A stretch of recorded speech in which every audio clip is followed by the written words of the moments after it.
today's video is a little different because something happened that was really unexpected, and I have to react to it. It is really unfortunate, though, because I don't think it's fair to take someone's job right as they were going to retire.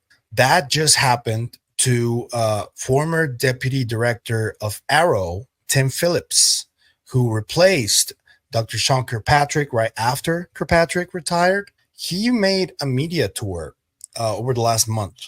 His last interview, I think it was about 2 weeks ago or something. And he just came out swinging. He gave an interview to Mr. Stephen Greenstreet, Mr. Martin Willis from podcast UFO. He gave an interview to Mick West. He gave an interview to Andy from that UFO podcast. And he gave a couple more. And he did say a lot of really wild stuff that people weren't expecting. And there were many who thought that this was like sort of an op and it was on purpose and that it was misinformation. Maybe, I don't know. But the fact of the matter is that according to Stephen Greenstreet, he was just fired, like effective immediately before he retired. So he's not going to get the pension or anything like that. And I think that's really unfortunate. So I want to extend my sympathy for Tim Phillips because that's completely unfair. But let's see first the report from Mr. Stephen Greenstreet at the New York Post, because he was the one who broke the story, and credit where credit is due. Greenstreet says Tim Phillips has been fired effective today.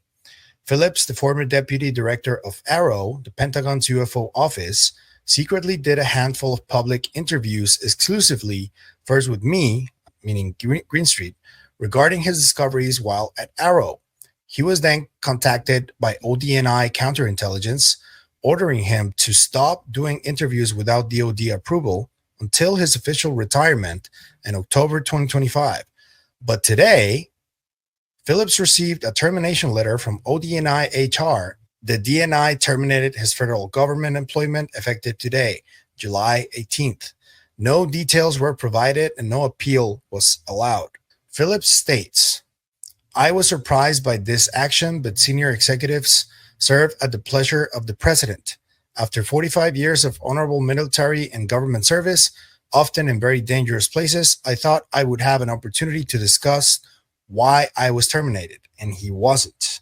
And let's just try and go through the statements that he made over the last month or so and see if there is something in there that probably got him canned, because he did make a lot of really, really wild statements. Let's start with Greenstreet himself, because there was a moment in that interview with Stephen Greenstreet for the New York Post when he said something that surprised Greenstreet, and I reported on it here. The reaction from Greenstreet seemed genuine. He was surprised that Tim Phillips said that he thought the black triangles, effectively confirming black triangles actually exist, were really puzzling. And let's just watch this exchange, because I think this was one of the most surprising. I don't think it was the most surprising. Shout out to UAP James for clipping this again. But this is what was said. Out of all the cases you saw and observed, what was the one that confused you the most and still confuses you, that you're just not sure what the heck? Is it the plasma ball? What was it that's something that struck you as particularly strange? You know, the black triangles. Look at the eyebrows and look at Steven's reaction right here. This is priceless. But seriously? The black triangles, yeah. Black triangles are a common description of reported UFOs. Within the UFO community, there are many popular stories about spooky black triangles performing in paranormal ways. In fact, I myself saw a black triangle UFO in 2003, and it was pretty impressive. And obviously, the military has their own flying black triangles that, at one point, they tried to keep secret. But Phillips says the black triangles he saw concerned him. He thinks they could be high-tech aircraft being flown by a foreign adversary. There were some reports from credible people where they saw something and they saw a flying vehicle, triangular in shape.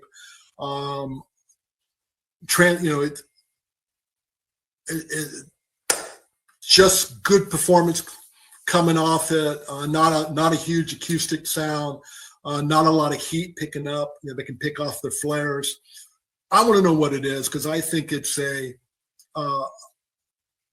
adversary, capability. I think it comes from this world, not aliens. And when we got reports of the black triangles, that's something that really pricks my ears, and I want to know more. Okay, so we spoke about David Marler's book about the black triangles already, and I don't know if this was one of the reasons why he could have gotten fired. If these black triangles exist and if they are capabilities from either an adversary or one of these aerospace companies, that might be sensitive. So that might be one of the reasons, for all I know. There's a couple more statements that he made that were really surprising. One of the ones that I covered here extensively, though, was after Tim Phillips was a guest on Event Horizon with John Michael Gaudier.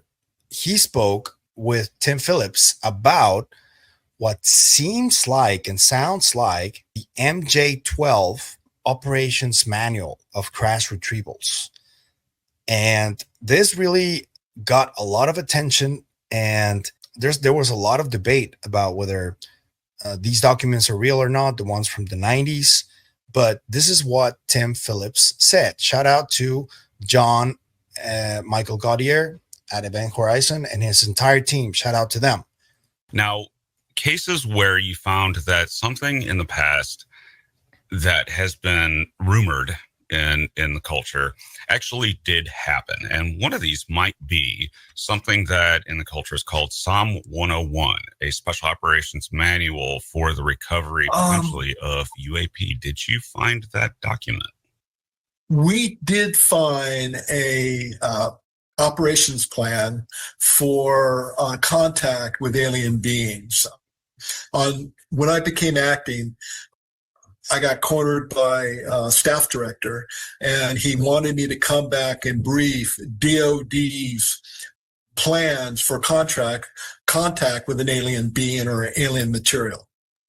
And said, DOD, it's the one thing you do is plan, and I'm sure that you have some CONOPS or operational order somewhere. Come back, and I want you to, brief us on what the plan is. And it seemed very, very reasonable to me. As you know, I didn't come from the UAP world. So I came back to the staff and informed them of the request, and they started looking with the cooperation of the Joint Staff, trying to say, what do we have in a way of a contingency plan or an operation order on how to deal with that first contact with alien material or an alien being. We were astonished that we couldn't find a current plan. Now, we did find a very, very well-written, period correct, as far as the style, the font, the paper, a plan going back to the 1940s that was designed for the Department of Defense to respond to a UFO incident. However, when we worked with the archivist, we were trying to determine, was this a real plan? And we never could find proof it was. That was a big one. It really surprised me that he mentioned this manual. There was a lot of behind the scenes stuff that happened there that some people are still trying to understand. But I think this was also a possibility of why somebody didn't like Tim Phillips speaking in public. Definitely. But I'm going to show you a couple more clips, which I think are relevant for today, and I haven't shown here. One of them has to do with Tim Phillips speaking with Martin Willis from Podcast UFO. Shout out to Martin Willis. And what they talk about here has more to do with the history of the UFO phenomenon and although this is technically about stuff that happened thousands of years ago, it is sensitive for a sector of the intelligence community and the government, especially the ones that are more religious, you could say. Has this whole situation enriched your life in any type of way? Do you think the puzzle is really something to keep pursuing? I think so. And it's been going on for the existence of mankind, and there's reference to extraordinary things in the Bible. I think we need to know more about it. I think that we need to leverage all available data that we have. I think we have information that we have paid for as taxpayers with sensor data that hasn't been exploited, that could help us go back and validate and give us additional insights to these historic UAP cases that would help lead to some understanding. Then there was also the responses he gave to Andy at that UFO podcast. He discussed the Tedesco brothers, who do amazing work in terms of capturing UFO footage. And I don't know if that was sensitive or not, but he shouted out the Tedesco brothers directly. And that could have been as well. I don't know. I think there's dimensions beyond the physical world that we live in today. I believe that in different dimensions, the rules of physics as we understand them may not apply. So there could be a dimensionality to some of these incidents that we don't understand. And the things we use to try to detect, measure and observe won't work, because they're operating with a different set of physics. I don't know. I haven't witnessed that. It could explain some of the cases. These people see things, they believe them. If I wasn't curious and I wasn't honest enough to say, look, I don't know, I'm not I wouldn't have been the right person to serve as the deputy and the acting director there. I think we have to have a little bit of humility that we don't know everything about this phenomenon. But the last clip I'm going to show you is from Mass Hysteria with Jim Aurak, who's from MoveOn. I'm just going to show you what Phillips talks about in this small clip. Okay, so here is Tim Phillips. This is the last clip I'm going to show you. And Congress in its wisdom actually gave, AARO the authority, the resources to go after, research this, this topic and inform them. Now there's frustration by the public that there's things AARO can't share. Well, we're looking for aliens. We didn't find aliens when we found other things, other national security concerns. And often working with the intelligence community and DOD, there's serialized production, that goes through and thoroughly briefs what we found. We would get a report of a UAP, and when we researched it, it wasn't a UAP. It was a new adversary capability that was detected. Mm. And those are the types of things that AARO did that the public's never going to know, not for 50 years or so. And that also sounds sensitive. The thing here is that there are a couple of options. It's not just like that simple. It's not just that black and white. There are those who think that this is just theater. It's just because Tim Phillips has always been loyal to Sean Kirkpatrick. He arrived because of Sean Kirkpatrick to AARO. Basically, Sean handpicked him. There are others who think that he's earnest and that he didn't feel like he had ill intent. He felt genuinely curious.